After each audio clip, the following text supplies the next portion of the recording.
The views and opinions expressed on this panel are those of this panel and are for entertainment purposes only. Do not, and I repeat, do not try this at home. And don't whine in the comments when you don't like it. We don't care. You guys are watching Camiesha Reviews, the queen of reality TV. All right, y'all. Welcome back to Camiesha Reviews. Hey, ladies. I'm sorry, y'all. Today is a little bit of a struggle bus with this teeth thing, so I'm kind of coming in a little slow. Anyway, this is the finale episode. So, Deena, please tell me you got some notes, Mama. Yes, I do. Thank God. Oh, you sound good. How y'all doing? All right, I'm doing good. Good morning, good afternoon, wherever you are. Okay. So they finished up the land pitch and Granny is willing to move forward. And then Keisha closed on her new home with Caramel. And then Jackie came over and they talked about the past and how they got to where they were, and then also making sure she doesn't take too long to reach out to her dad. And then Monet discussed the crawfish brawl and Joy's version of how Keisha came to be, which I was glad to get that little extra piece of information. And then Nicole and Larry talked with Larry's dad and Leighton about adoption. Then they're working on the luxury brand launch. And then Keita and Monet work out their differences at the launch. Keisha, Monet, and Nicole had a nice bonding moment. Bubba and Joy then arrived, and Keisha was happy she wasn't trying to be in no pictures.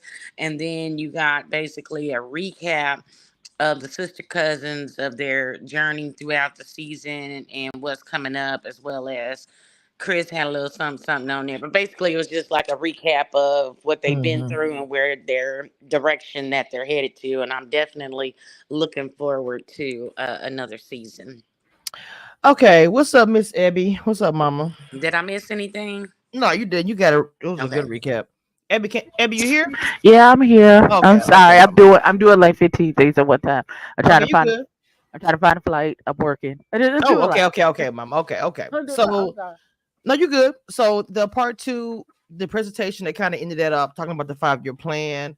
And of course, the money and all that kind of stuff. Granny and Papa's vision. It was, good that Granny finally said yes once the money was right. Granny wasn't supposed to say yes unless it was looking right for her. And I wasn't tripping on that. I believe she was legit like, look, it still ain't looking too good, but I think, she decided to go ahead and do it. It's cool. So now we got the huge event that they're planning.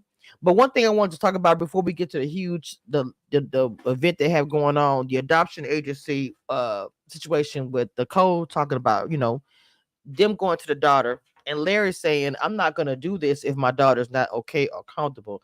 And I kind of want to hear you guys' thoughts about that, because I saw different opinions about it online. She's like, look, I understand. I do want to ask my child. She's comfortable, but at the end of the day, I'm going to make the decision as an adult.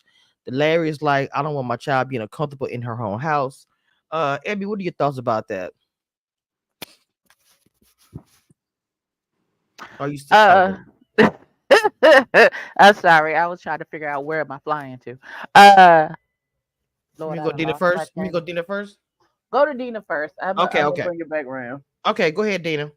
Well, I mean, I understand both points of it. And I do understand Nicole saying, well, she's 7. And it's our job as parents to make her feel comfortable about a situation. Then again, she is 7. She's an only child. So, somebody coming into her space that's not technically, out of Nicole's stomach, is it might be a little difficult for her to wrap her head around. So I think before they go any further in the process, maybe let Leighton go to like a child therapy thing to get her feelings out, because what you don't want is, I don't think Larry would be dismissive, but maybe Nicole thinking she's just a child, she's just a child, she's just a child. So I think maybe she could be somewhere comfortable where she can get her feelings out, and then they all come together and talk about it. Because, like, I think Larry's daddy said that they waited too long, because he got, his kids are 7 years apart, like naturally or whatever, I'm assuming. Right. And it was a little bit of a struggle. So that if you're having kids like that, and naturally it's a struggle because a child has been an only child for so long. Imagine what that child would feel like bringing in like I hate the word outside kid, but Right. I know what you're saying. Yeah, but you know what I'm saying. I'm not trying to make it derogatory anyway, but Right, bringing in right. a child, even though the intent is to love on this child, that would not otherwise receive these type of opportunities, love and blah blah blah, because they're either in the system or a situation where they need to be adopted out. Mm-hmm. The intention is good and pure. However, you have to make sure that everybody is in the family on board, because you don't want Leighton treating this child any type of way because they're stepping in on their territory, so to speak. And that needs to be discussed, understood, and might be some compromises there. I mean, Right. and to be honest, I'm with Larry on the final say. If Leighton is completely uncomfortable, Okay. and we go through all of these therapies and talking sessions and books, and you just don't bring a child home and say, here's your brother sister. So if you go through all of the motions to make her feel comfortable and she's still not comfortable, then I just wouldn't do it. Because at the end of the day, well, I like Deena, you literally hit on the bell when I say I feel like that it's just an uncomfortable situation where it's like, okay, I know that the little girl, she's feeling some way, but she's 7. She is a child, right? Mm-hmm. But at the same time, I would not want my child, because I'm gonna say this so like this. Me and my sister are 3 years apart, and I feel like 3 years to 4 years, like literally almost a perfect. Because people thought we were twins, even though I'm the older sister. You know what I'm saying? So I couldn't imagine being 7 or 8 years apart from my sibling. Like, I mean, we could get through it or whatever, but it's like it does make a difference. So I do agree with the grandpa, Larry's dad, what he was saying. They should have done it years ago. But at the same time, Nicole was saying, now look, we was actually struggling in our marriage at the time. We couldn't do anything like that. We were barely making it. Like, we were trying to figure out we were gonna still be together now. So why would I bring a child in that situation? So I understood what Nicole was saying as well. I think they should, and I like what you said about the counseling. Let her sit down, because at the end of the day, is she gonna make the ultimate decision about what 2 adults are going to do? I'm just being honest. You know what I'm saying? So, but them talking it out with therapist, and like she might be okay. You know what, mama, daddy, I'm cool with it. Now that y'all we had discussion or said whatever. Now she may still say the therapy, I don't want nobody coming in here. The little girl was adamant. That little girl was like, I don't want to talk about it. Walked to the room. I said, oh, okay. them girls start early, tell them how they feel in that family. Okay, the brains don't play. But she straight up said to her mama, I don't want to talk about it. So that will probably put me in a way of like, I don't know if I want to keep going, because she's so adamant like that to walk out the room. You know what I'm saying? Okay. Now that I really understand what we're talking about, I don't give a damn what that little girl say. She does not make decisions for adults. I don't. Maybe I'm old. This is Gen X and me rising up. Absolutely not. You get told what's happening, and then you can deal with your feelings about the situation. But you, at no point is the decision of what we're gonna do is left up to you, because you're a child. Stay in a child's place. I grew up the We same. will once the adult decision is made, we will inform you of what the adults have decided to do. Because if she was pregnant, what you gonna do? You was gonna have an abortion because she said she having a hissy fit. If she don't want to, now she want to be the only child? Absolutely not. Absolutely not. That's cute and all that y'all want to get her input. You can take her input into consideration, but like RuPaul says, I will take your choices into consideration, but the final decision is mine, beloved, and you're just gonna have to abide by whatever it is that I say. You know why? Because I'm the parent. If you want to make adult decisions, and you go get you a house and a job and then pay your own bills, and then you can make the adult decisions. But until then, until then, beloved baby, the adult decisions are mine. And I listen. What I'm supposed to do? What I don't. Abby ain't lying. I grew up that way. My mom was like, okay, baby, I understand. But my mom might have said, thank you for your opinion. I mean, you know what I'm saying to me? Absolutely. I appreciate it. That is cute. You know, I understand we'll work through it, but us still gonna happen. And I like how Ebby said, what if she was pregnant? Like, that's some real stuff. Like, what if she I was think pregnant? that's the difference because she had been asking for a little brother or sister, however that might have been the time in their marriage that, they were trying to work through some things and it wasn't the right time to bring in the child. Now they are, but for whatever reason, I might have missed it if they're having difficulty conceiving or she just feels the need to adopt because, she wants to give, like I said, love to a child that would not otherwise receive it. Right. If they're not adopted out or whatever. So I missed something there. But or she's a little older, or she don't have time to be pregnant, and I don't know what the deal is with that whole thing. But I think some years ago, from what she said, that Leighton used to ask all the time, and now she don't ask as much no more. I think it was a granny. If you remember, that her and her granny, she got very emotional because her granny was also adopted, and I don't know if that kind of. Remember, the adoptive episode came on like the same episode, so I don't know if that had something to do with it. Where she was like, "I'm gonna go ahead and do the same thing because my granny got adopted. She lived a great life or whatever." Or maybe, like you say, she's a businesswoman now. She don't want to have another child, like physically have another child. I don't know which one that is, what that looks like, but I do agree with what you were saying. Hold on, just a second. Can you close the door? I can agree. I can understand what you were saying about that. I don't know. Anyway, so people probably gonna feel a way about that because people probably feel like the children today should be able to give their opinion and speak on things. You can give your opinion. Nobody ever said you couldn't give your opinion, but that's all it is an opinion. And this. And thank you for sharing your opinion. I appreciate that. But it's not. I mean, the new moms and dads, the way they do it now, they do incorporate the children in decision making. They do. That's really a 2024 thing. Like, they really do that. I've never done that with my kids. I mean, I'm not saying that I would not say, "Hey, this is what's going on." And back in the day, if you had a baby coming, you tell your kids, "Hey, just so you know, you got little birds to come," and that's usually the discussion that you would have. That's pretty much it. They couldn't go in there and say, "Well, oh my God, we're gonna tell mom and dad no." You know what I'm saying? Like, right, but that's why I'm saying that this is a difference. Like, this is a difference. It's one thing, oh, we're pregnant, versus I'm gonna go and adopt a kid that's not really ours. You know what I'm saying? That's why I'm saying there's a difference and need to be a conversation. And as it's not a difference for me though. And as dysfunctional as this, I'm just saying, as dysfunctional as this family has their moments with the whole Keisha thing, and I think that she's trying to keep Leighton inclusive. So in 20, 30 years, Leighton and this adopted kid is not sitting on the couch somewhere. 100%. I agree with that too. I do. Because let's be clear, like, back in the day when something would go on, there was no discussion. You just had to do what your parents said. There was never a discussion going on for me. It was like, "Oh, you found out yesterday. Oh, this was going on. Okay.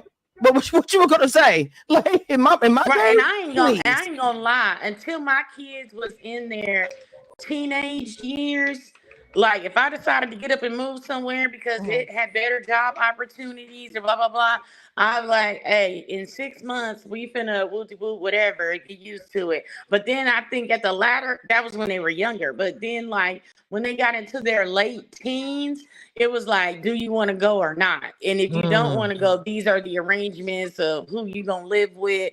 Because, like, when I got ready to move to Atlanta, or no, not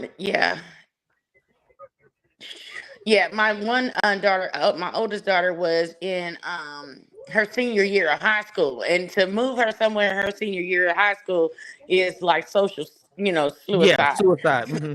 And so I was like, "Hey, if you want to stay here this year, you can stay with my sister, blah, blah, blah, whatever, so you can finish out, blah, blah, blah." And then the other two came with me.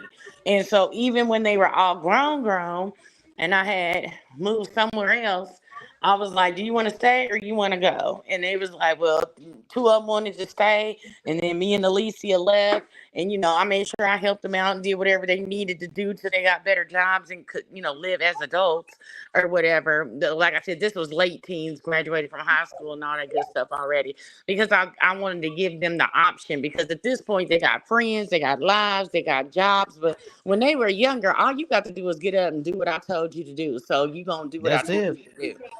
like I say, in 2024, kids today are asked questions. Now, do I agree with that 100%? No. Some of it I do. Because I remember being the age where stuff would happen, not necessarily a baby, nothing heavy as that, but there'll be things that would have happened in our life. And I would have, if they would have asked me, I may have given some input. Now, I don't know if it would have changed anything. Knowing my dad and mama, probably not. But just to have that opportunity to have, like these days, they want to make kids feel like, you're young adults who want to make you feel included. Inclusion is so important today. So I get what Abby's saying. I get what Deena's saying.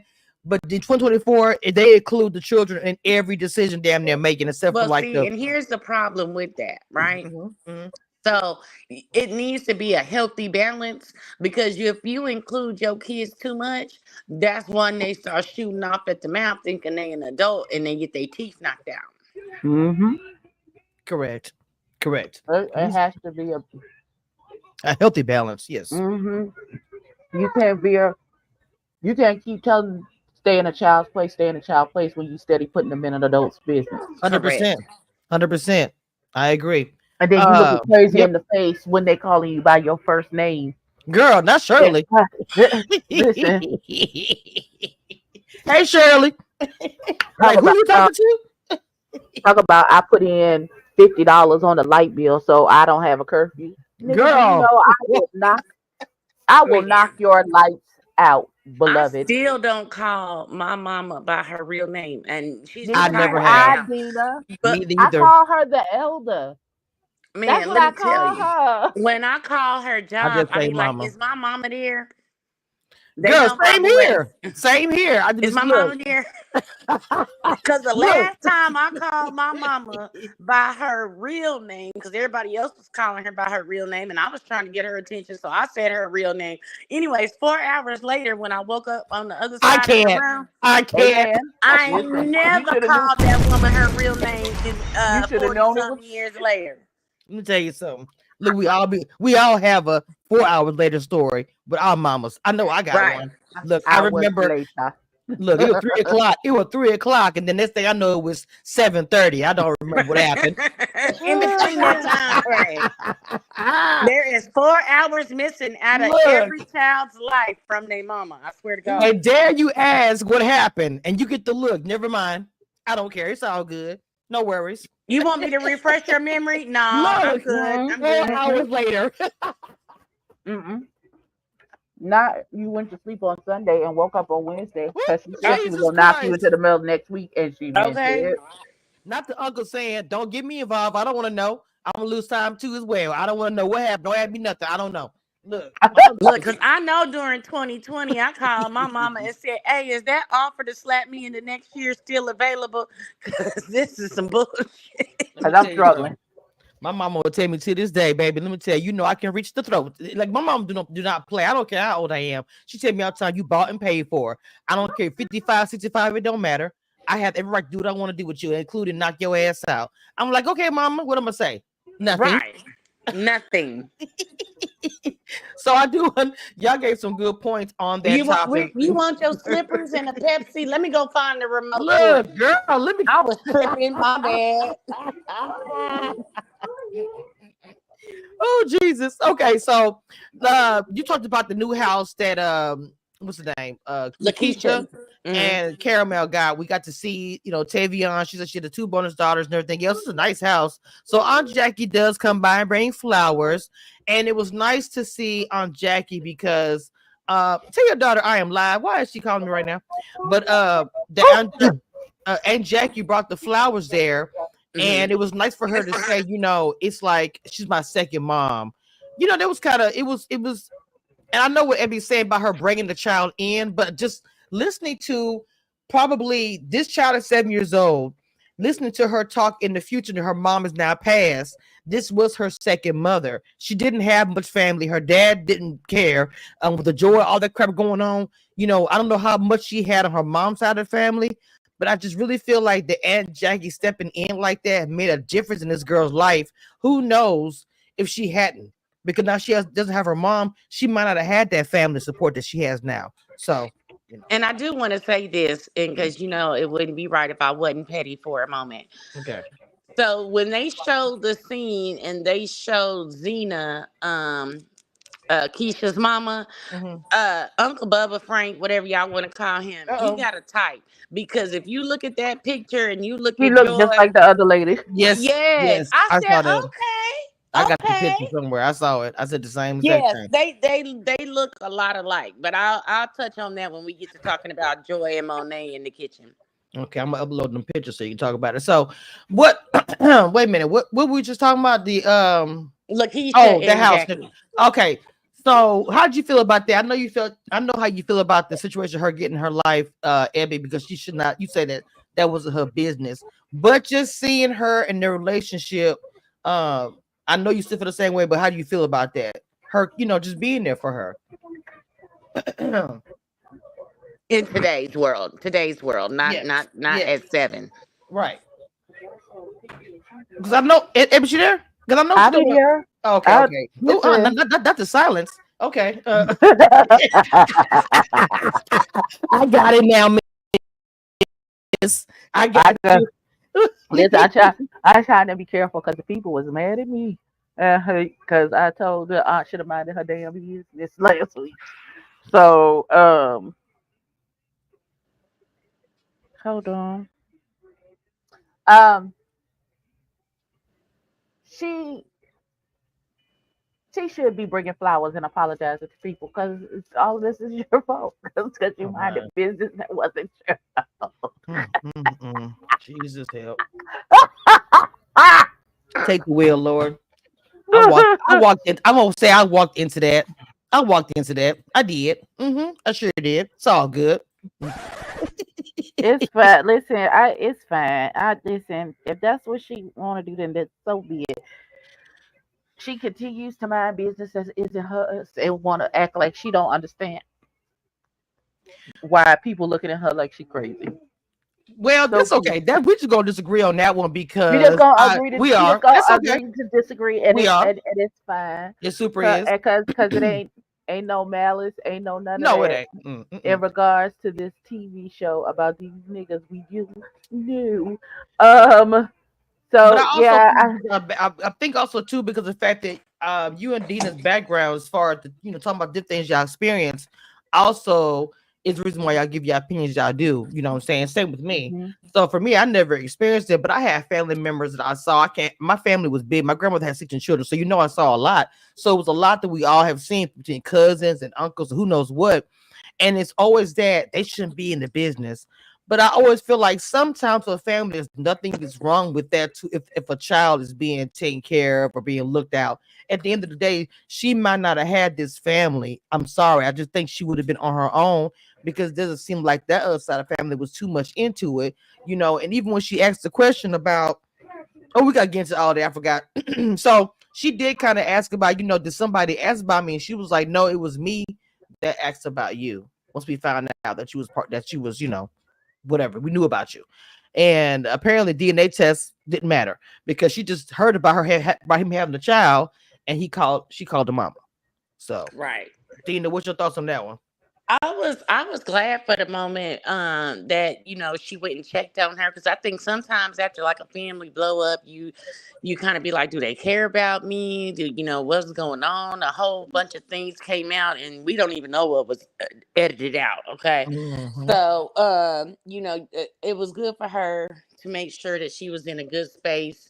And especially when they talked about, hey, I understand you upset with your dad and everything, but y'all need to reach out and work it out. I mean, what did they say? Bubba was what, 72, 74 or something like, huh? 77. 77? I thought he said 72 or 4 or whatever, but I thought he said 77. I don't know. Somewhere around there. He in his 70s. He old. Okay. He old enough to know better. Right. And so I think that they do Lord right, Jesus. exactly. They need to work it out or whatever, because of the simple fact that hey, ain't nobody promised tomorrow. So if they can work out their differences, or at least be cordial and talk about the situation, have a little sit down or whatever. Like she said, don't wait too long to reach out to him, and I thought that was good. Little baby, baby girl, I understand what you're saying that Keisha didn't need, but I don't think anybody can say whether or not she needed to be in the family or not. We don't know how this outcome would have went if that family was there for her. We don't know. We don't know if it's been good or bad. We play that what if game all day. But it is what it is. I agree with it. It's that Keisha didn't need to be in this world not knowing her family. That's a good statement. But what I'm saying is, yeah, I'm sorry. I thought you said something else. My bad. Yeah, I do agree with that. But some families don't feel like that. Like say if it's like a Joy, for instance, I have to look at both sides of it because I'm pretty sure that was rough for Joy, even though yes, that's a child, but that had to been rough for Joy, regardless they were married, not married. They was in a relationship, whatever you want to say.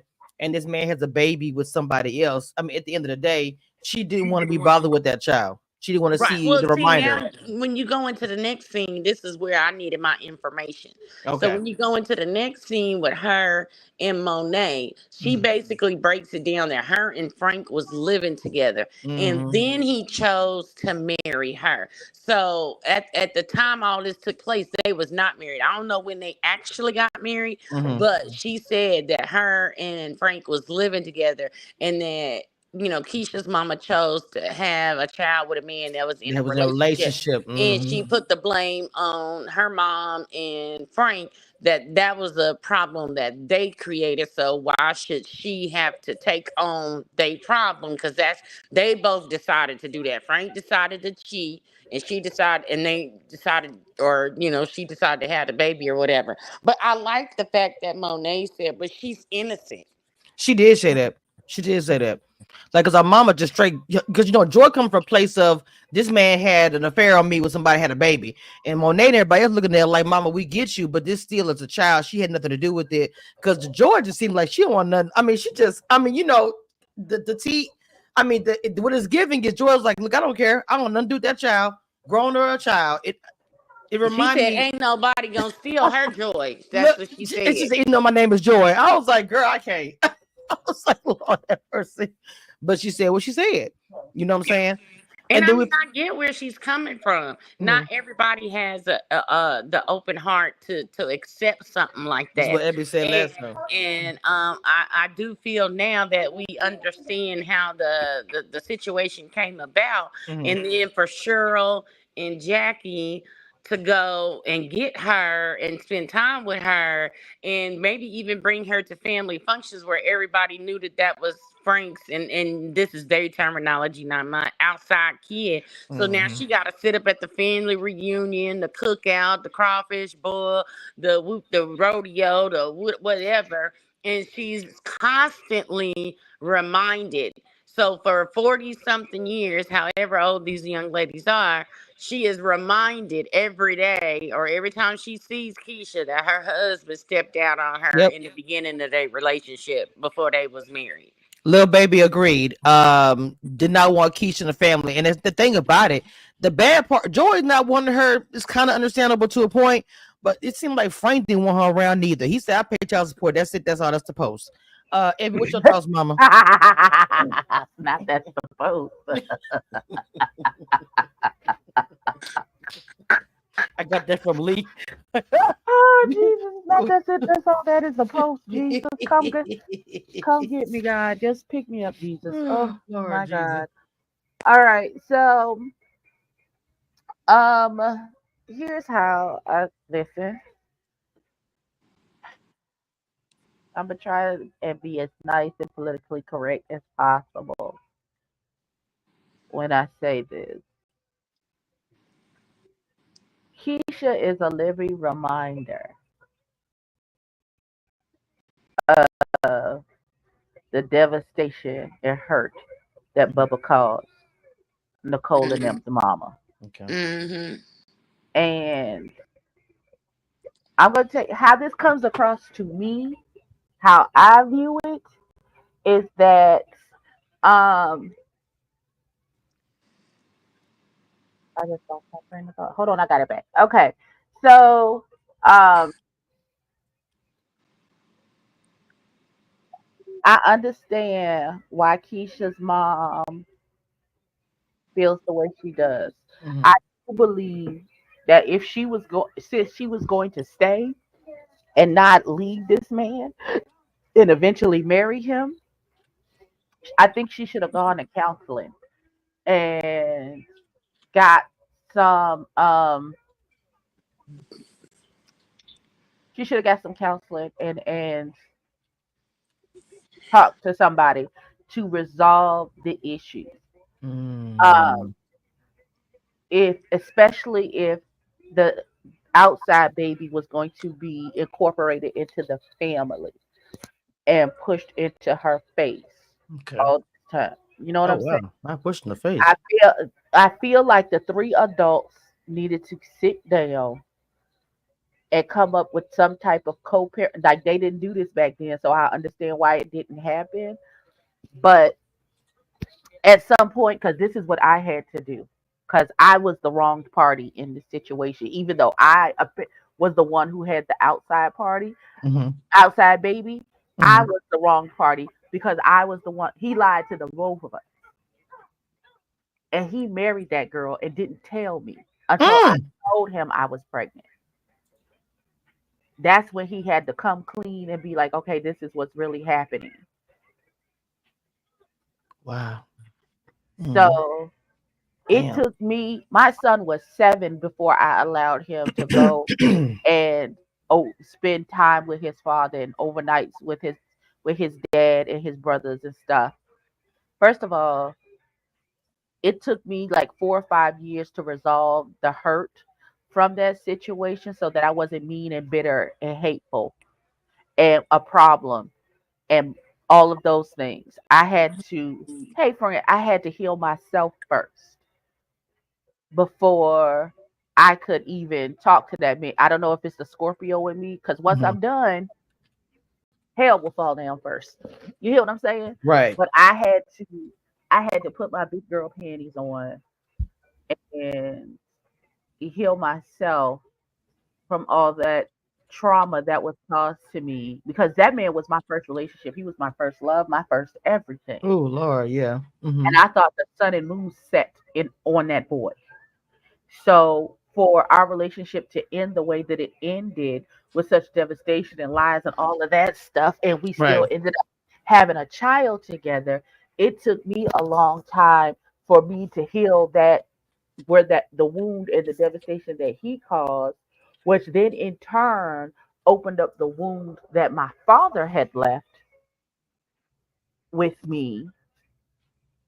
That's why I had semi abandonment issues. So because of the way my father left, and I had just started to heal that situation when I met, fell in love, and then this boy and our relationship dissolved. So it took me 4 or 5 years before I could even before I had to pull him out of the grave that I put him in. Because once you heard a Scorpio, it's like you're dead. You can't, ain't no coming back from that. So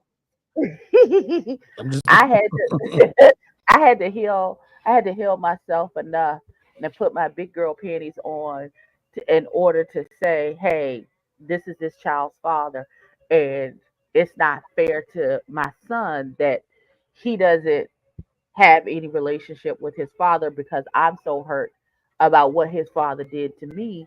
So I had to heal that part of myself before I could come sit at the table with him and his wife and be like, okay, we have these kids. They are related. I want him to know his brothers. So we need to come up with some kind of co-parenting situation where he can spend time with y'all and get to know y'all as well. Okay. So I don't think Miss what's her name? Miss Joy got to do that part. I don't think she got to heal the hurt. And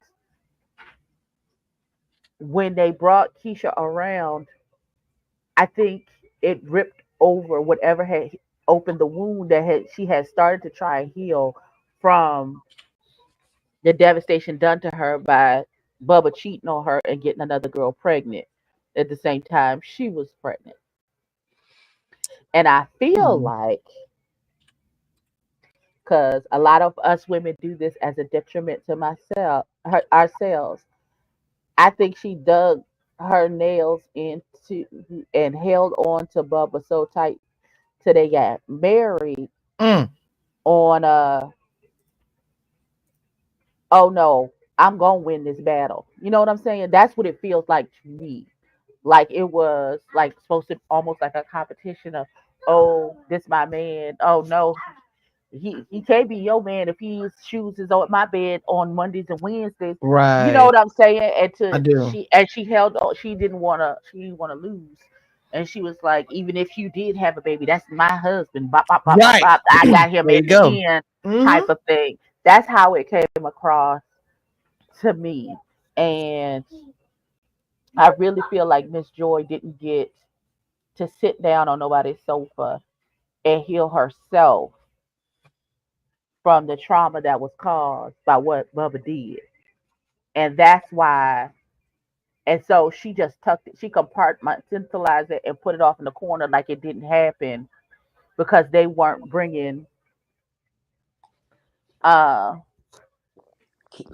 I kind of feel like Miss Joy got some. I won in it exactly, little baby. That's how I feel. She was like, I won because I ended up with the husband and da da da da da. Da. And she compartmentalized it and she put it away so she could continue to deal with Bubba, so she wouldn't have to face the hurt. And them bringing Keisha into it just puts it more into her face that she can't pack all of those feelings and all of the trauma and all that stuff and put it in a box so she can still put a smile on her face and look in this nigga's face and be like, oh, but I love him and he loves me. If a living reminder every time y'all go to a family cookout, a family holiday event, Hmm. the living, breathing reminder of the fact that this man shit on you and didn't respect you and didn't love you enough to keep his dick in his pants, Oh just staring no. at you in the face every time y'all the family gets together. Well, you see that remember how we talked about, and remember how I told you that I feel like there was something that she felt toward the lady. Remember how I brought that up because you could tell because when she was talking to Monet, the conversation that Deena brought up is when she said, well, like she blamed the She was mother. the one who Well, decided to no, have a baby no, with no, a no, man but who was in no, a no. relationship. That's what she said. That's No, what no, no. Joy I know, said. I Mhm. know, I know. But what I'm saying is the part where she was talking about with Cheryl. No, some of the girl. When I mean the ladies, I mean the family ladies. Remember, I was saying Oh, that. okay. Okay, okay. Okay. So can you remember the part where she was like, "Well, Cheryl called me one day and was like, well, we're not going to keep on." I think she's the one that didn't have no kids. I believe Cheryl's the one that didn't have children that the brother yelled at. But when she Hmm. said, we're not going to pick her up anymore for whatever, but we're going to bring her to family functions. She said, I don't care what y'all do. I just asked for a DNA test and y'all didn't do that. I was like, oops. Really? So that should be an anger she should take up with Bubba, not necessarily the aunties. Because the aunties probably just was like, I don't need a test. She's family. I'm just gonna look out for her. Because even when she was talking about Bubba, well, Bubba felt he felt like they was being attacked and cussed out, regardless of what. She is a child. I don't think she should have spoke to her dad like that. And I was like, whoa. For me, even after 30 something years, you're defending him because yes, she did go off on him, but you know why she went off of him. I'm not about to be protected. I mean, I'm just being honest at that point because she went off for him. You could tell she still has a lot of hatred towards Bubba, the Keisha, all of it. And she had every right to be talking to her feelings. But when she was talking about Keisha going off for him, I was like, wait a minute, mama. I don't agree with you on that part because she probably doesn't respect her dad. He was only a paycheck. He only gave child support. He wasn't there physically. So why should she give that respect to him like that? That's just how I feel about that. Period. Okay. And I just want to touch Listen, real quick on what Evie said about the I want energy because I am definitely guilty of that. My one and only husband of 7 years, I married him because let me tell you, he was all for the streets, all for the streets. And the fact that I married him was with I won, I won, I won. But you know what they say: if you play stupid games, you win stupid prizes. And I was all about winning, and the prize was not even that great. So I am guilty, and I believe too that Joy was at that time. Well, he married me, so I'm the better choice. Okay. So what did you hold on? So what were you gonna say, Evan, to what I said? What would you finna oh, say to oh what I no, said? Go ahead. no, it wasn't to what you said. It's what Okay. Tamasha. I don't want to pronounce your name. It's Tamasha. It's Tamasha. Tamasha, 1 in a million, said the second comment about we don't know the depth of what happened in between Bubba and the Keisha mama discussed. We don't. We don't know. We don't know how Lakeisha's mama carried it in the situation, if she was a true side and she kept mum about the situation and just let him handle it, or if she was down to rolling her neck and pointing her fingers in Joy's face, like you know, he can't be but your man, but so much because I got this butt in my oven, bitch. So bop bop bop bop bop, and like there was a tug of war, Mm-hmm. and I feel like that might have been the case because of the way Miss Joy is carrying it now, and I Carrying the feel boat like now. Mm-hmm. right, like she's like, well, I got the man, that's my husband, and bop bop bop My bop man, bop, my and man, my all man. exactly. But Talk but about like I he's say, mine. You may have had him once, but but I I got him got all him all the time. Look, the time. That's the energy that Miss that's Joy the energy she's giving. is really giving, Mm-hmm.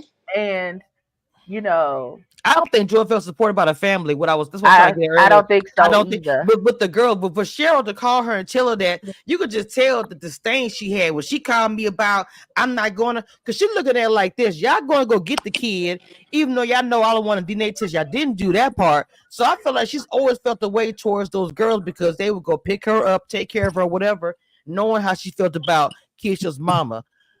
I'm like, girl, that's a lot. Like you gonna be mad at them, that's fine. Not mad at Bubba because like, oh, Deena, and I want to hear your opinion about that part where she talked about she was disgusted when Keisha went off on Bubba. And again, I'm gonna say this: why should she have respect for a man that was only a paycheck dad? Deena, what Well, you think? make sure I'm not okay. So, on that situation, let me tell you something. I just had these conversation with my kids last night about kids being disrespectful, and every now and then, I'm not saying all the time, but every now and then, parents ain't in the right, and we got to get put in our place every now and then. And for him to be acting like he was at that thing, I think she had every right to say whatever she wanted to say to him, because even the way he walks in somewhere, like when they walked into the what you call it, to the pitch, I mean not the pitch, the luxury party, he ain't even like go up to her, speak or nothing that we saw. Okay, even at the crawfish boil, it's like he walks into the room. And for me, I was always taught when you go somewhere you speak to everybody.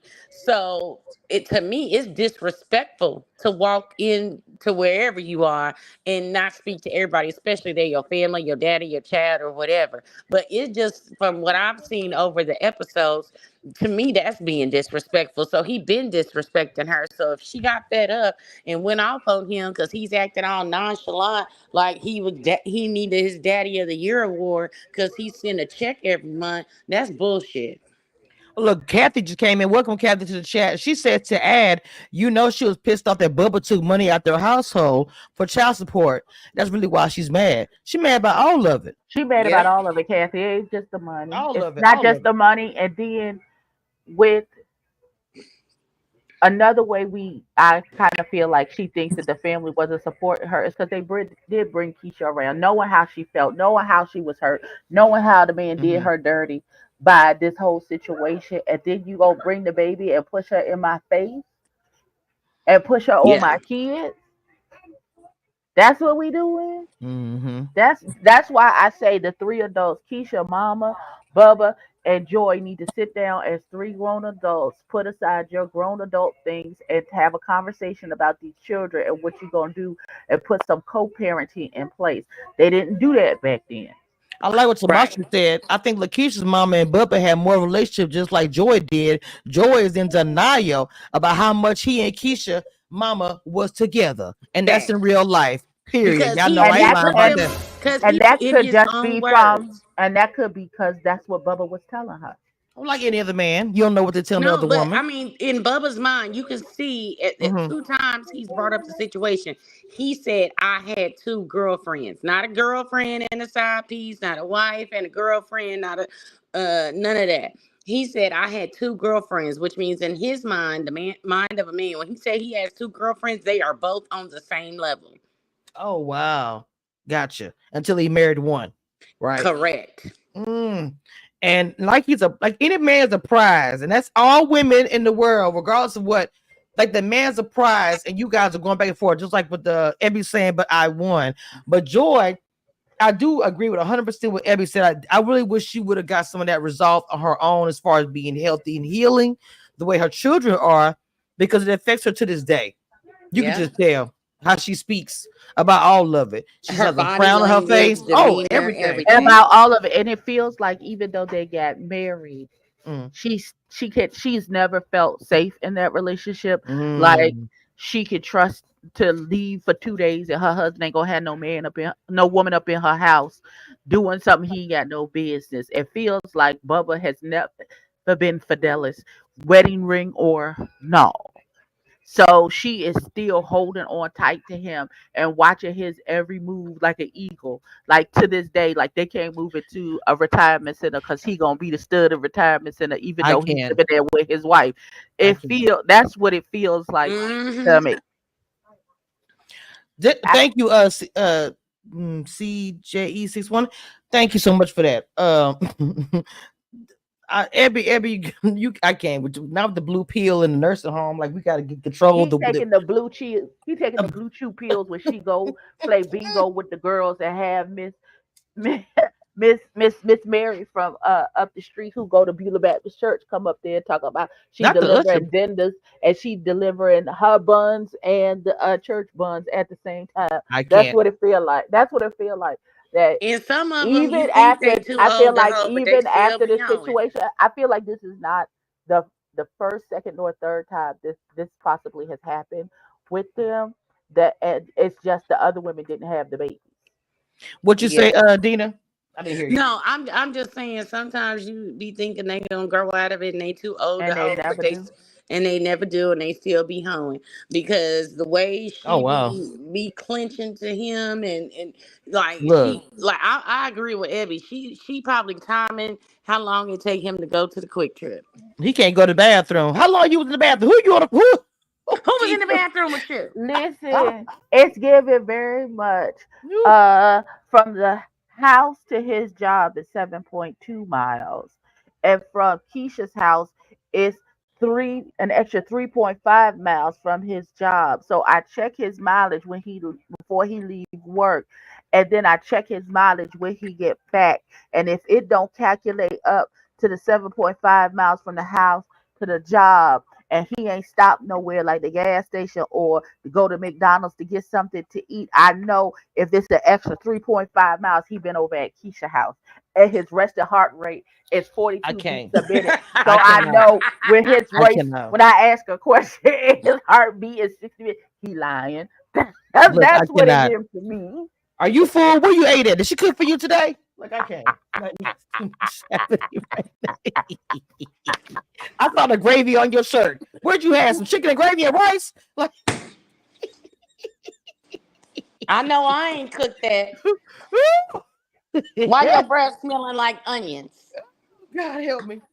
So one of the things that Joy said too, and I want you guys to know, she said, with your opinion on it, each of you, she said that Keisha was blessed to be born in this family. She needs to put whatever it is behind her, even though Joy has not. Deena? Yeah, that's the pot calling the kettle black, because you sitting over there with all that resentment trying to tell somebody to get over it, and you ain't got over it. And that's the post. I'm done. Abby.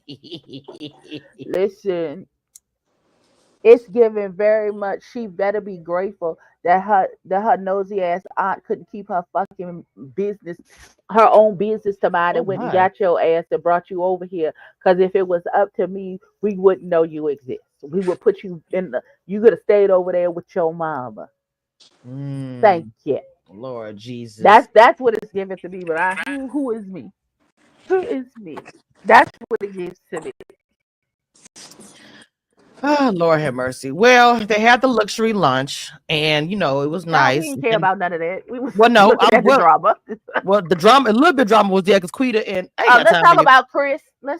Hold on, but Lord Jesus, before we get to Chris, I wanted to say that Laquita and Monet finally had that conversation. I kind of feel like it really wasn't resolved still. I feel like it's still, because Monet is really pissed off. I'm sorry. I feel like Monet's pissed off. She being tired being put like she a child. She look at things like I'm a grown woman. I know I'm baby the family, but I ain't no baby. I think Monet just feels the way towards Laquita right now because she was saying she's just expecting her mama.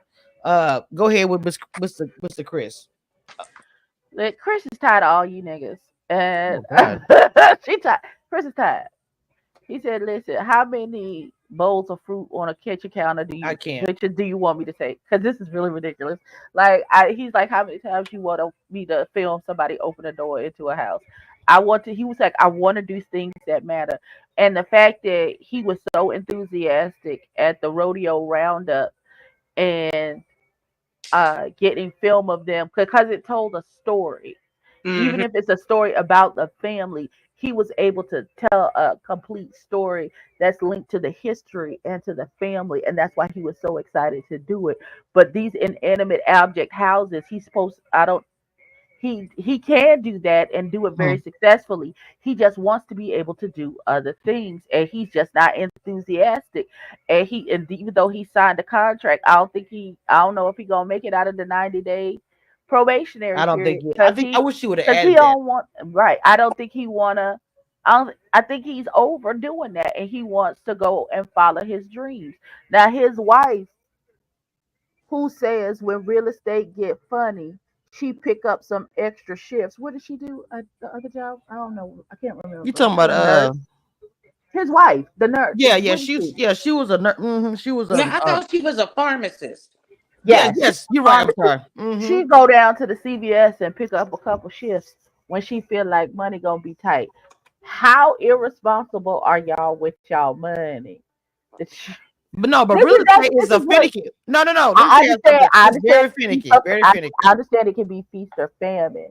But if you know that beforehand, if you are not already because you got a kid and you got a mortgage and you got all of these adult things, if you are not pre-planning for a rainy day or if you know this is feast or famine Mhm. type of job where it's either you selling 4 or 5 houses back to back or you go 3 months without selling no houses, are you not budgeting and preparing for the lean season when you're in your feast season? Or are you in your feast season and just like, well, money will come back around, woo, spend it all and do all of these things? Is that question to both of them, Abby? To both Yes, of them, or just okay?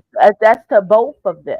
Mhm. That's to both of them. Or is she and like, okay, well, we're feasting right now, but let's put this in a way. And he's like, no, I want to buy this new $5,000 camera because I have a dream.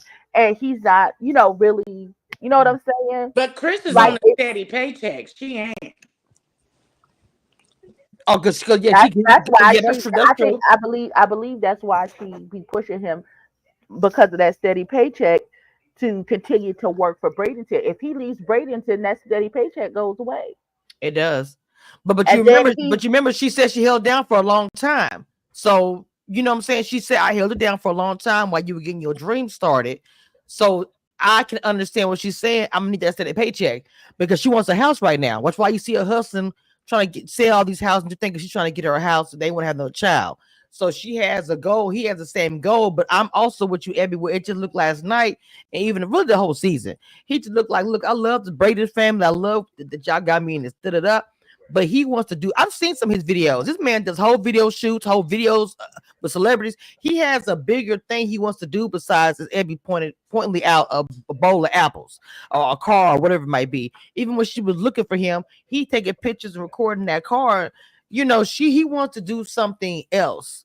I just wish he would have put that in the contract with that. Like, look, I'm gonna do all things Braden and cool, but I also gonna be doing myself for my business. Also, I want that in the that is contract.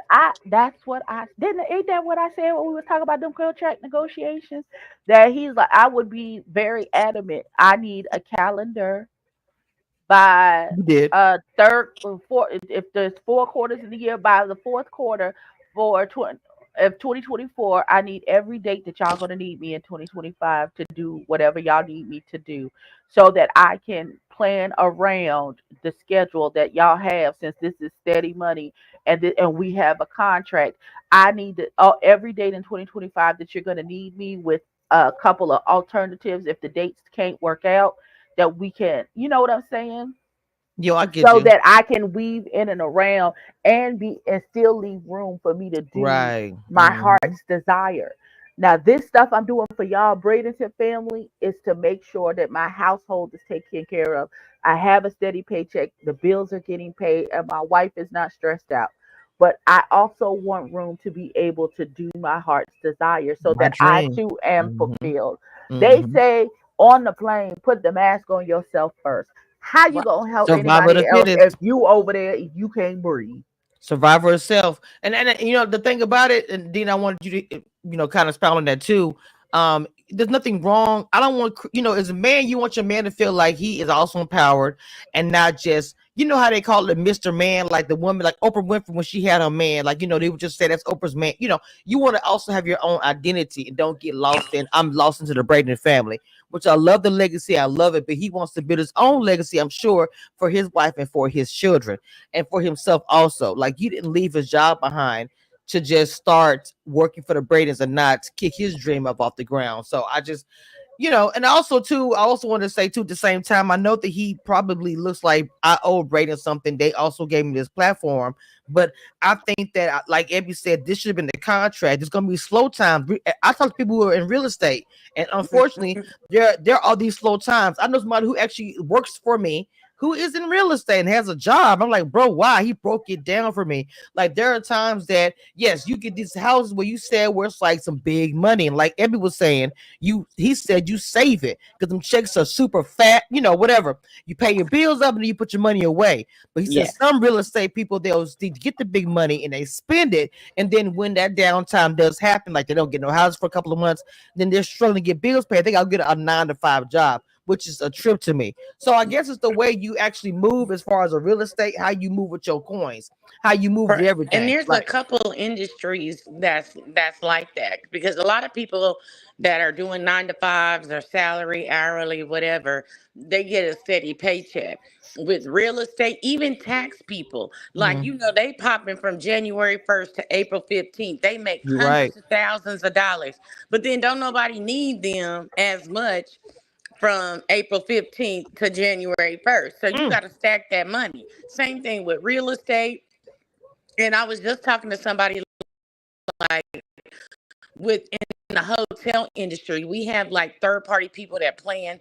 Mainly one is like Helms Briscoe. Back in the day, they get a 10% commission, but only after the event takes place. So if you book an event 2 or 3 years out, you got to wait for it to take place in order to get your commission. So you hustling, hustling, hustling all the time.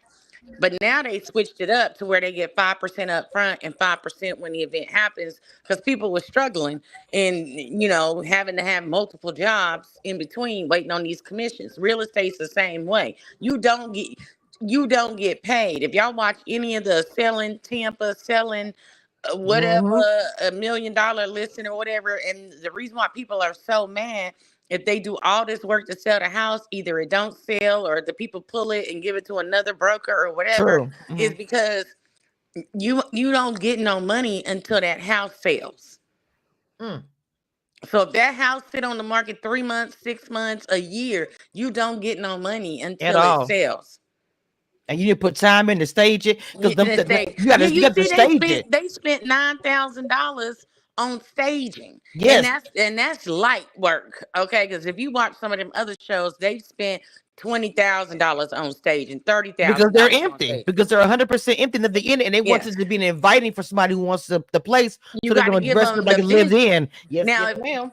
if you finna get $185,000 commission on selling this luxury home or whatever it is, I'm just using random numbers, and so then $10,000, $20,000 to sell it makes sense. But when you spend $20,000 and the house just sitting there, or it don't sell for so long, and they snatch the contract, because most of them will put you on like a 3 month contract or 6 month contract to sell the home. If it don't sell in that time, they got the right to take it to another broker or take it off the market or whatever.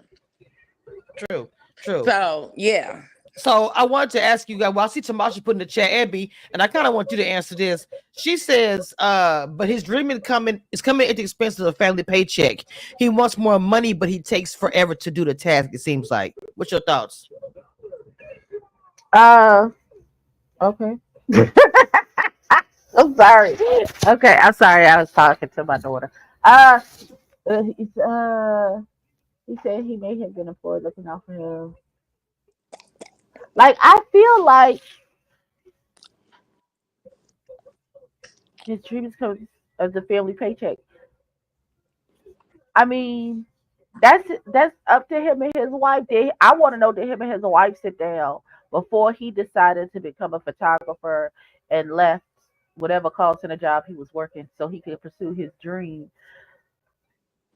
Did they sit down and have a conversation about what this would look like before they branched off to, you know what I'm saying, to do all of this? Because I know me and my husband,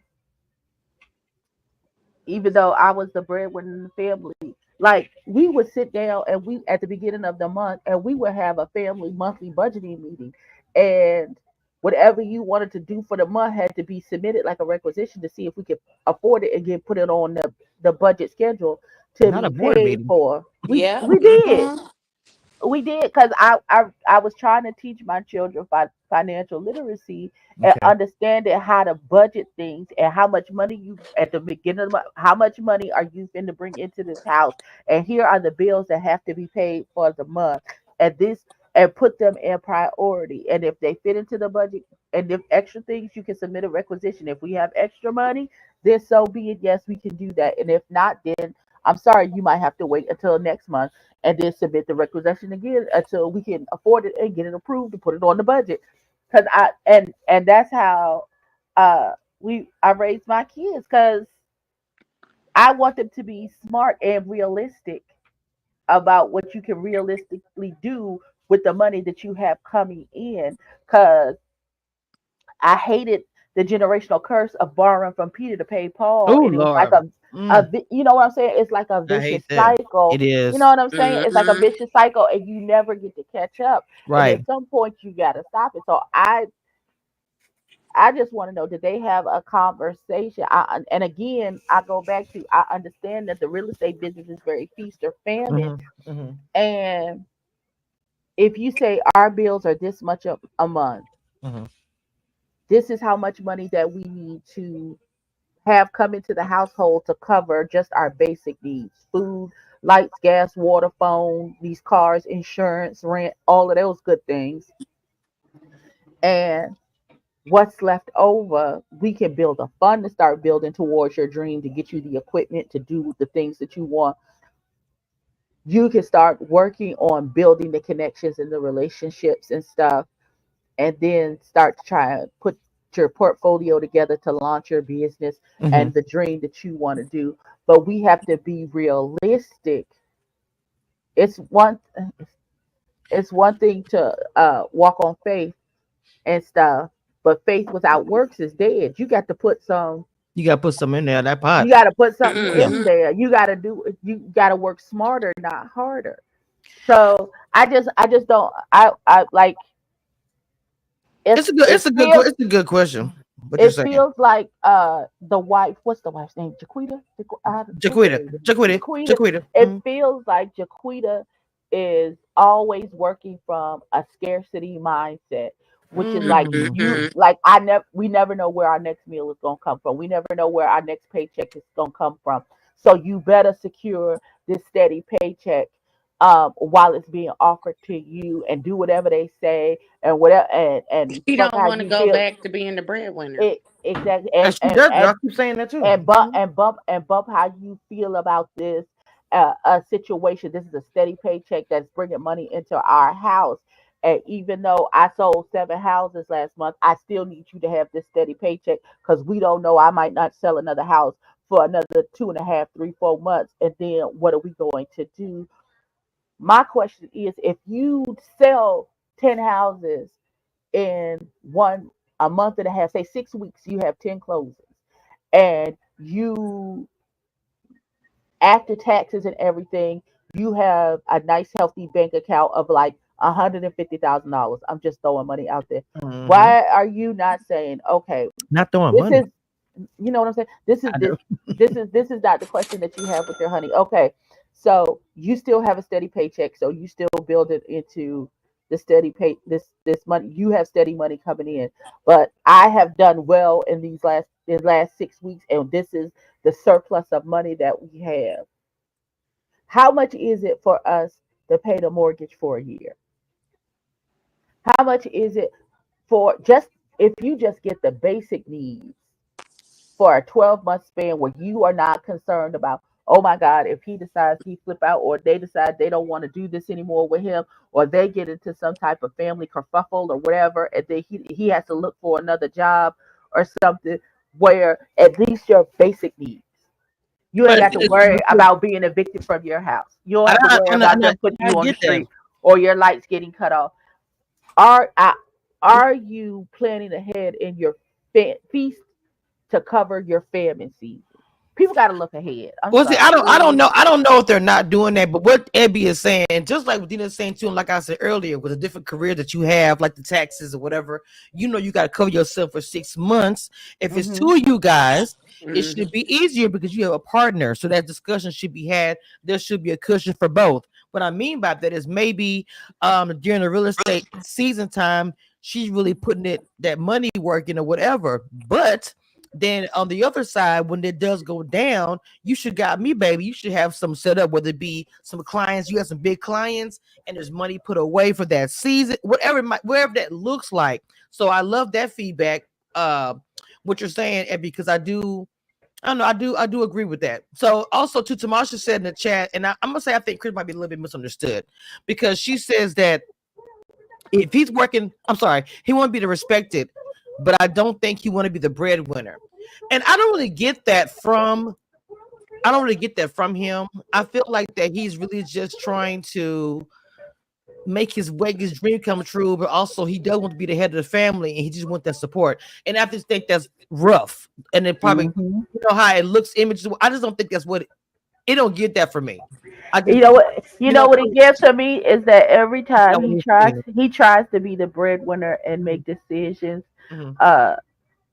his wife undercuts whatever it is. And I get that too. But here's the thing that I really wish they would have touched on. Like, okay, everybody like buy a house, buy a house, buy a house, buy a house. But you don't. I've seen a thing that there was a girl and guy sleeping on the floor, and the tagline was, "When you just had enough for the security deposit." Okay, and the apartment was nice, but it was empty, and it was done jokingly. But a lot of people don't realize that after you put the money down on the house and you close and everything, you get in the house, there's all these additional fees. You might have a homeowners association. You got to have homeowners insurance. You have to pay property taxes every year. Shit could break. So now you got to have like the little home warranty insurance on your appliances and plumbing, and all that shit costs. So, and then, of course, if you went from a 2-bedroom apartment to a 4-bedroom house, now you need furniture. You know what I'm saying? And on top of that, you got to eat. So now you got a mortgage. You got some places will let you break your property taxes in the monthly payment. Some you just owe it at the end of the year. So you got mortgage, property taxes, all these different insurances, homeowners fees, and this is that and the third. And then they talking about having a baby. So what's going to happen when she go on maternity leave? I don't know about y'all, but from the women that I know, so I'm not going to generalize, but most women, I'll say 90%, so I don't want to feel financially secure. We ain't saying you got to have $1 billion. Come on now. But when I lay my head down at night, I you don't be comfortable. want to worry about is my gas or lights or some gonna get put out, and I don't want to be behind on the mortgage. And come home and my furniture be out on the streets. We need that security, and so if he is not comforting her to know that they will be financially secure, it don't matter if I call it financial cheating, because he could never be with another woman in the street, but not knowing where finances, and that's financially cheating as far as I'm concerned. Wow. So we need to sit down and make sure, like Abby said, like when we got this big check, let's pay the mortgage up for a year. Boom, I can sleep at night knowing that for the next 12 months ain't nobody putting me out my house. Come on, see, that's the thing about it. Being to me, I'm gonna say this really quick. Being comfortable is my love language. Like I know I can go to my kitchen. There's gas in my vehicle. If I want something extra, I can get it, but it's not like I need to be like, royal rich and I'm all fancy. I'm good. You know what I'm saying? I mean, and I don't worry about the rent. No one come to my door saying, "Oh, you owe money." There's no problem. You know what I'm saying? And I'm not driving dirty, essentially. You know what I'm saying? Like if I'm driving in my vehicle, everything, my insurance and stuff. That's a love language for me, 100%. That's what makes me happy. Like, people say you warm and cover. That's me, 100%. Because I need the basics. You know what I'm saying? The extra stuff, yet that's lovely to add on addition to. I love that as well. But that's basically because I grew up where my dad made sure we had it. Not saying we were raised with middle class, but it's corny. I had a Cosby Show lifestyle, and I love that comfort that I had, and I want that for my children, and I want that for myself. And I think there's nothing wrong with feeling like that. Without all the extra, I gotta be rich, and it ain't gotta be like that. I just wish my bills are paid. Period. What you say? I don't need a Birkin or a Bentley, but get gone. It's nice. It's nice, but it's nice. I don't need it. What I need is my electricity to stay on. Come on now, so I can watch my TV shows. Let's go. What I need is my gas to be on so I can take a hot shower to go to work. Come on now. What I need is gas in my vehicle so I can get back and forth to work. Come on, you're preaching now. I am very much with you. Like, don't get me wrong. I like to take my trips and I will sit down. Yes, when I say sit down, I'm not going out to eat. I'm not doing nothing extra. I'm paying my bills and stacking my money. Because what I tell people all the time, it's okay to miss a little fun to stack some funds. FUNDS. Come on now. Abby, what your thoughts, baby? We want to be comfortable. Yes, I listen. I want to be comfortable. Like I said, I did this because I was the breadwinner in my household, and so it was always on my back to carry whatever it is. Come on, soft life. I listen. That's why at this point, if you don't add value to my life, then you can't stay in my life. I'm tired of being a real nigga. I'm tired of being, the breadwinner. I'm tired of being, like I carry everything now. But I can't add an extra 230 pounds for a nigga on my back. I ain't got it no more. I got Miss Ethel knees now. I ain't got Megan knees no more. I can't carry it all. So you got to come in and add value to my situation. You can't make it worse. I can't allow you in my life if you're gonna make whatever I got going on worse. So I need you to add value. I need you to be able to take care of yourself. Yes. I know we can do it better together, but I just can't do it. I could do bad by myself. Hey, look, I'm just keeping it real. And it's not even saying that I want to be like that, but what I'm saying is, how some men would say, well, you act just like a man. Well, to be honest, a black woman had to be a man a lot. Whether it be with the babies, having the baby, whatever going on, single mom, because think about it, at the end of the day, and I was raised by two parents, but you look at even my mom in the relationship, my mama was like doing period. And it's just like men don't get it just because, like I saw an old show from the 90s. Oh, well, she's home, she's a wife, she don't have much to do. And I laughed about it because it's 2024. It's like, bro, nowadays men are at home doing that and they're not complaining about it or whatever, things are reversed. But it's funny how men actually thought that a lot of things that women did were just like menial or it's a woman's job, but you can't 24 hours do it. They be crying in the corner. Oh, I can't handle it. The kids are crying. That's what's going on. What you do when this happened? The stove blew. So it's just like for me, the respect is not there for women, and we've been to corporate, we've been to house, we've been all those things. So to be a man's role is nothing as well. So when men said it, it's laughable. Are you serious? Well, that's because we as women, we anticipate the need before the need happens. So our brain is already in the future, whether it be that day, that week, that month, that year, whatever. We are already seeing what needs to be done and what needs to be taken care of. And if it's not getting done, then we're going to step in and do it. We are nurturers. And if we see a problem, we're going to fix it. And if we give you the blueprint and you take too long to fix it, naturally we're gonna step in and fix it. I'm allowing you to be a man. I said, baby, wooty woo, whatever. Here's the blueprint. This one needs to be done to avoid XYZ. Period. And you start taking your time. Okay, well, now I gotta jump in and do it because I know if we don't do this right here today, XYZ will happen in 6 months. Come on now. Come on, Deena. And we've seen that before as women, and the men will be like, no. And you'd be like, okay. And then when they happen, like, hold on, wait a minute. What you say? How you do? Like, bro, I told you that 2 weeks ago. Right. You know what I'm saying? Like, Abby, I know you got this. I know you know about this too. Because men be doing some stupid shit to me. It's irritating. So I'm like, bro, I told you. Why can't a woman be smart or be strategic and know things as well? Come on through. You can't really listen to what I'm saying? Or because you a man that got you some balls? Come on, man. Just saying. Period. Stupid. How could you got balls, Jesus? They be feeling like it's gold down there when it's actually sand. Let's go. Oh. My God, on today. I'm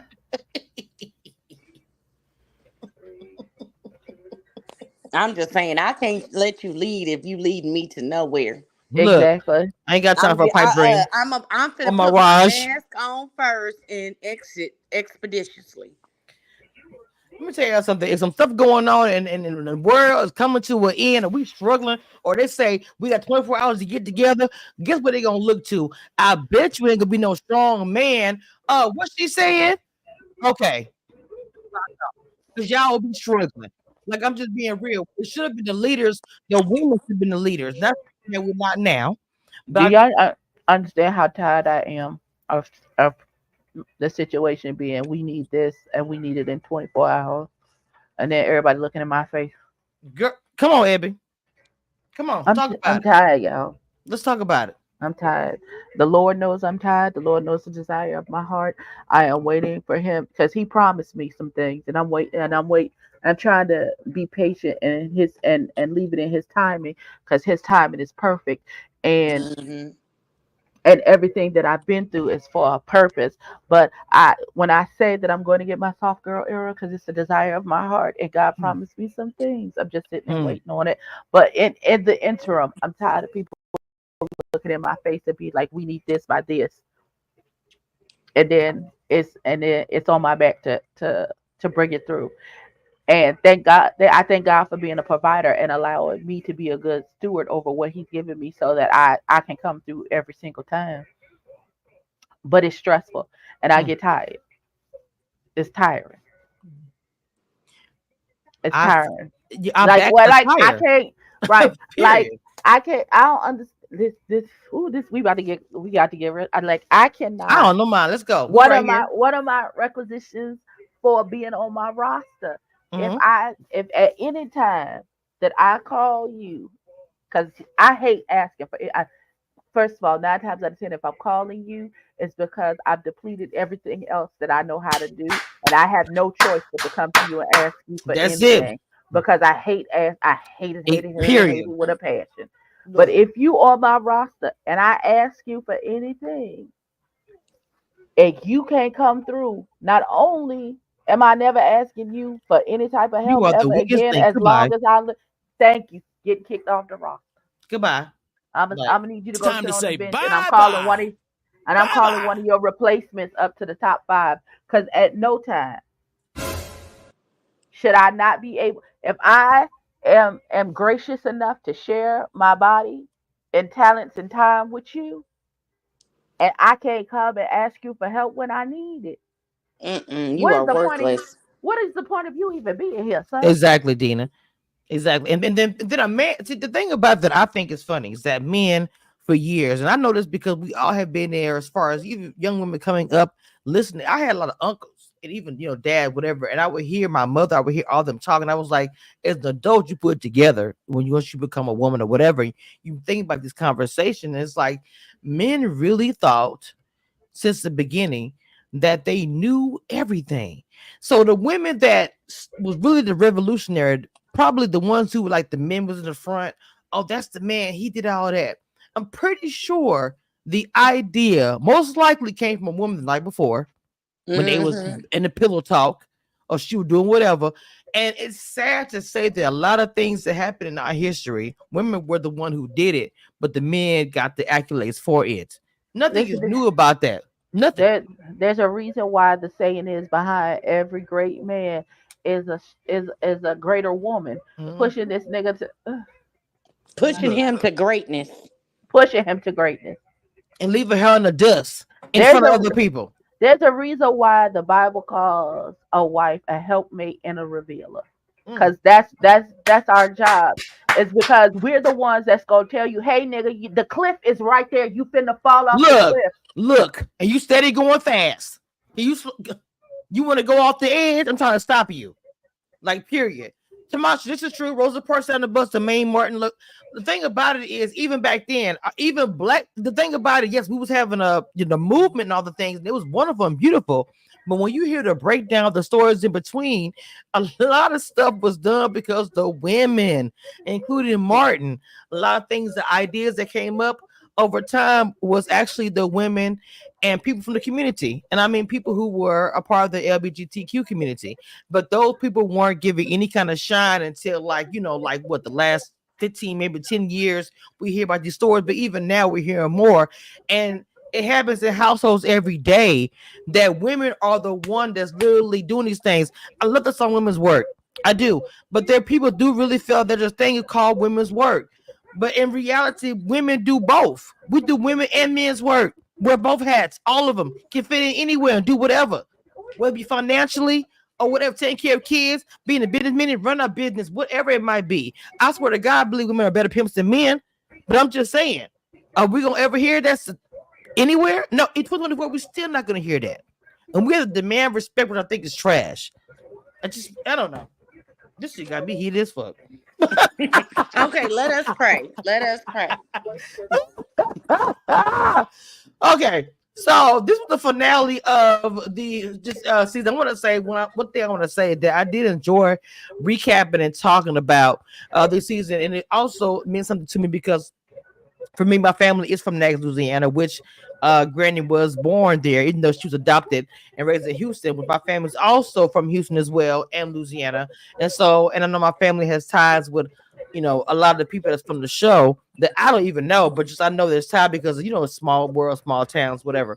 But it's just a beautiful thing to talk about these shows and the family dynamics, even with the whole outside baby, us discussing that, even hearing Deena and Ebby's different perspectives to me was enlightening because I didn't grow up with that experience. So to hear Deena's side was so intriguing to me, and to hear Ebby was also intriguing. It brought up different side discussions about the show where these sparked a good conversation. People, what I'm trying to say. So I did enjoy the season. Look forward to season 2. Love the fact that we're doing something for Texas and Houston on top of the fact. But I did want to get before we close out, Ebby and Deena, what are your views about this season, about the show? Deena. Oh, okay. I like I said, I talked a lot about my family dynamic throughout the season. Mhm. So a lot of things resonated with me. I do understand like it's hard to work in a family unit because you can't go to a regular 9 to 5 outside family and cuss folks out and go back to work the next day like nothing happened. And then not only that, when you working with family, y'all have y'all outside family differences, but then you got to come to work and collectively, get shit done. So it can be a difficult dynamic. Although I do like the way that they have started to resolve issues with going to therapy, Yes. and sometimes it take 20, 30, 40 years to get some things Come on resolved, now. but Be I real. do hope that everything works out for them. I'm anxious to see future seasons because I know that they said it would probably take like 2 years to build all 28 homes, so I'm anxious to see when they have the ribbon cutting for the development. Yes. Same. I'm anxious to see, other things that are, because they say you build it, it will come. They Yes. Come on mentioned now. like that medical center that was branching off over Mm-hmm. there. Mm-hmm. People gonna need housing, and then I love the fact that they're not doing this to just make money for themselves. I mean, yeah, they gonna make some money, but in the building the process community. of them, they're building up the community, then other Yes. things will come. So let's say, for example, the house started out at $150,000, right? So now when all these things start coming to community, that $150,000 house is now $400,000. Right, And right. so increasing the value of the neighborhood and building up the community is only going to make things better and bring more businesses and more daycares and hair salons and restaurants and all that. So I'm anxious to see how the area gets built up over the years. Abby, what are your final thoughts about the season, Mama? This was a good first season. Um, like I want Keisha next season. I want Keisha and Bubba to get in, and Miss Joy. I want the three of them to get into somebody's office and somebody's sofa. I don't care if you got to bring Ayanla in. There needs some. There's some work that Yeah. needs. Listen, she need to come in and talk to all of them because they all a little bit of dysfunctional, y'all. Jesus fix it. My God, I really want somebody to come in and sit down and have some open, honest conversations and some healing to take place. I need some responsibility for bad choices and bad actions to be taken.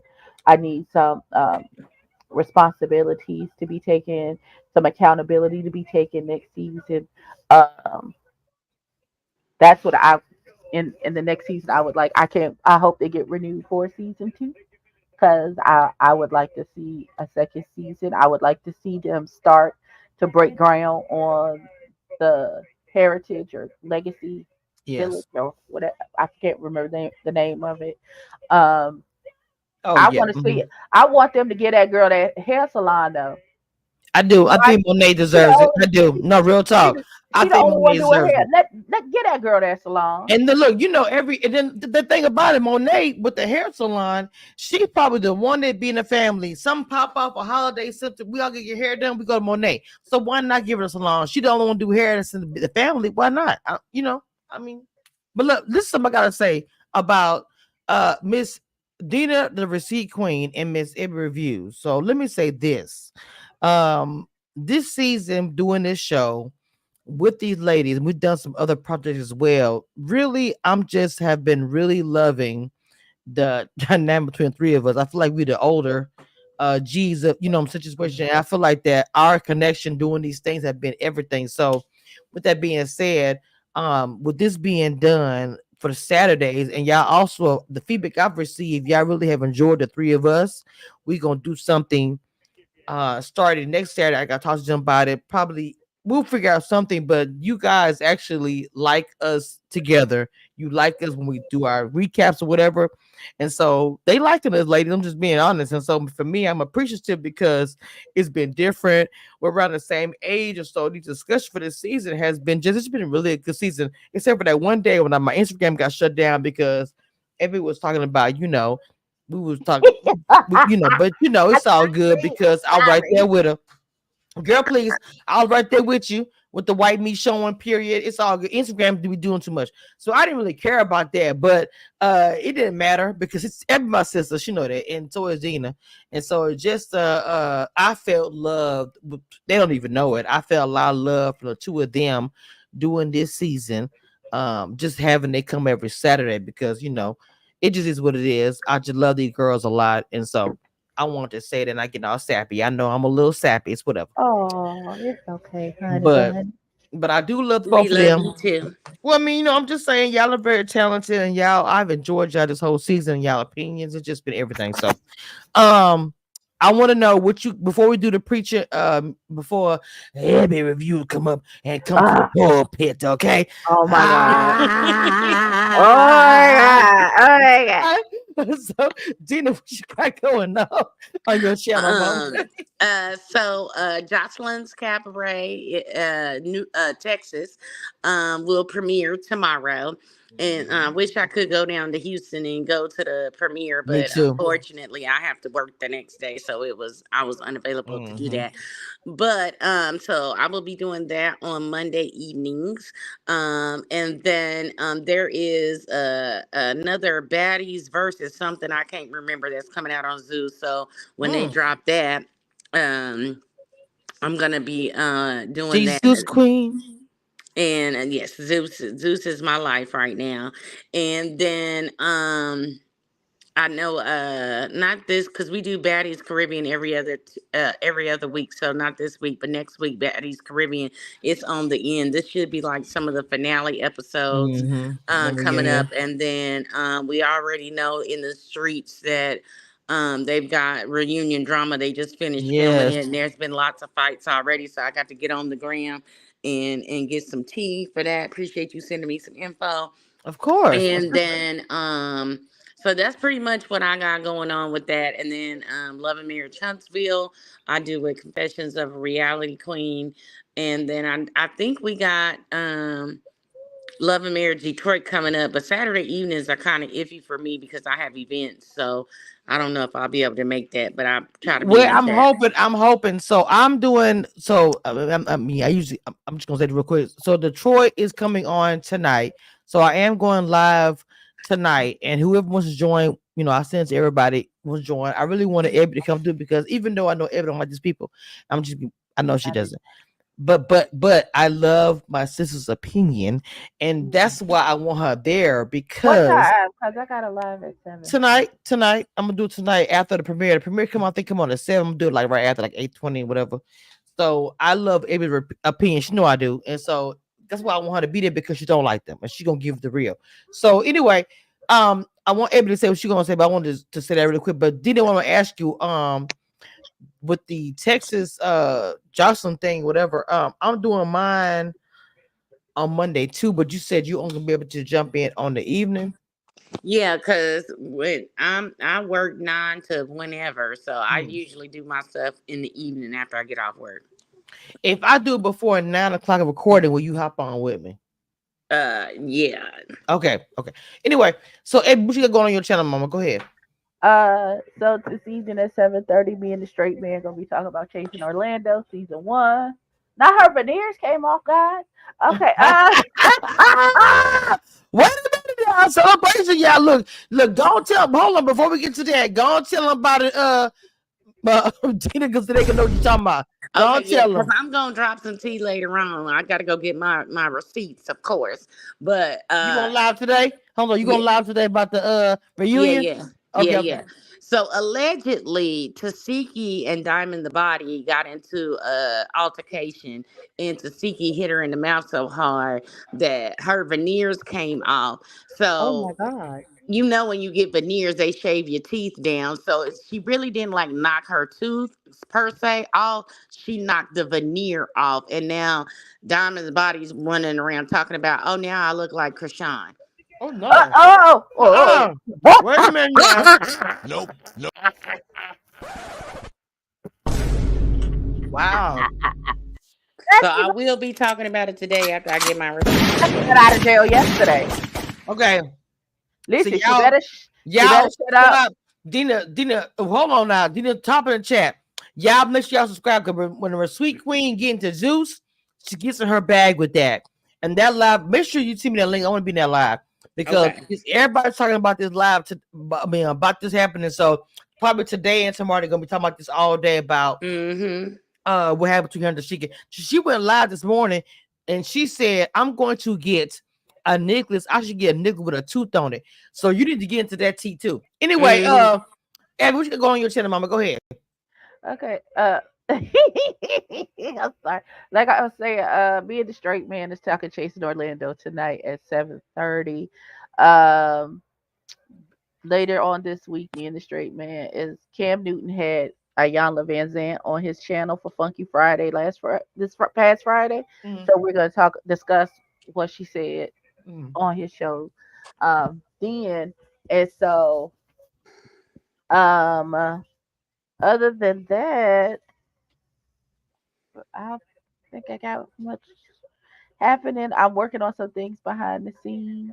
So just look for me in the distance. Hallelujah. I love it. I'm so proud of my baby. Okay, so whatever that may be, because you sound like me with that. So for me, of course, you know, I'm always doing some behind the scenes. I can't even say still for the fall. I got some stuff coming that's gonna be popping. Some real stuff that's really popping that I only got confirmation about, but I can't say yet. But other than that, I do my Big Brother, CBS Press, Paramount Plus every Monday, the exit interviews after the eviction. I will be interviewing Joseph this Monday. I will be also covering Jocelyn's Cabaret for Texas. I'm gonna do my video probably Monday.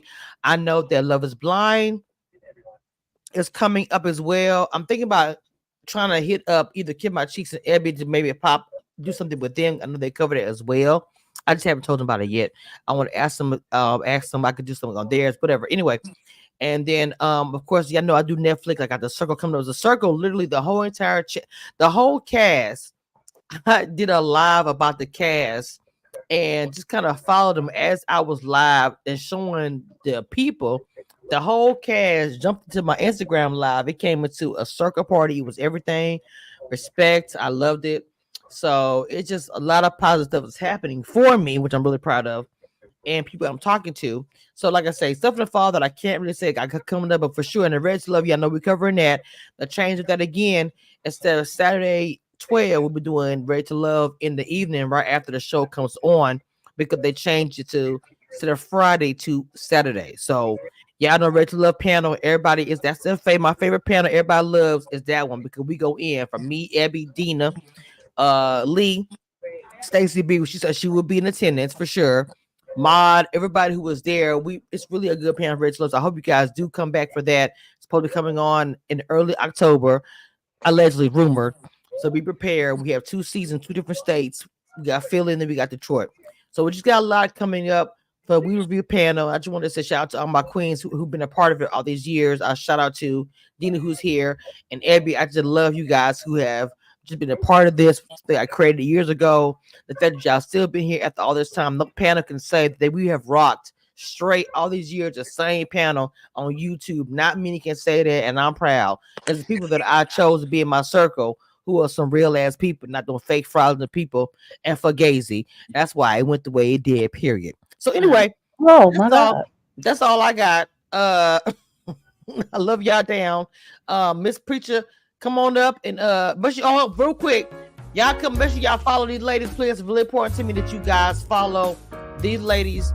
Please make sure you guys type in the chat and your Cash App. Every Saturday I want them to type their Cash App. I want you guys to hit their Cash App up, their channel especially. That's important. Check out their views. Actually watch their channel, no BS. Preacher Abby, are you headed up to the pulpit? Preacher Abby, Abby review. Are you y'all are so silly.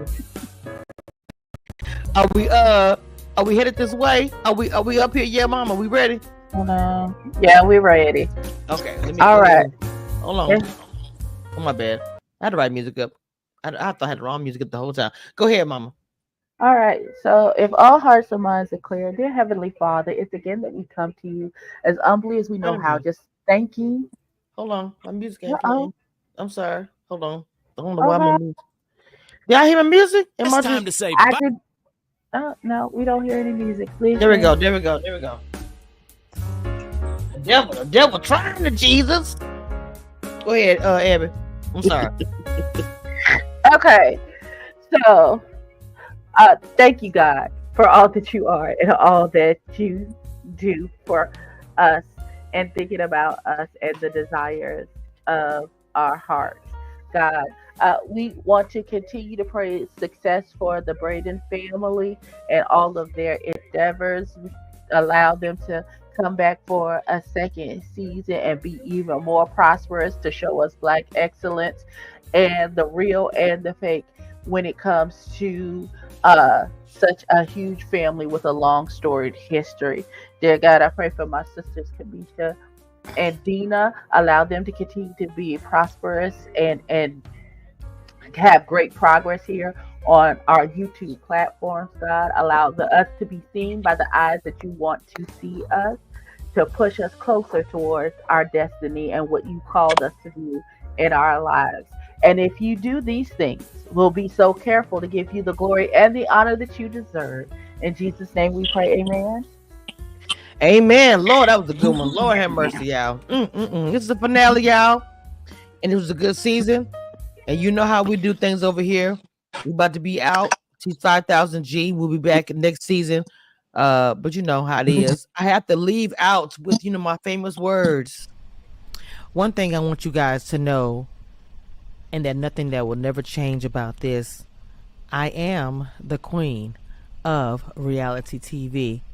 Don't get it twisted and don't doubt it. It is what it is. Period.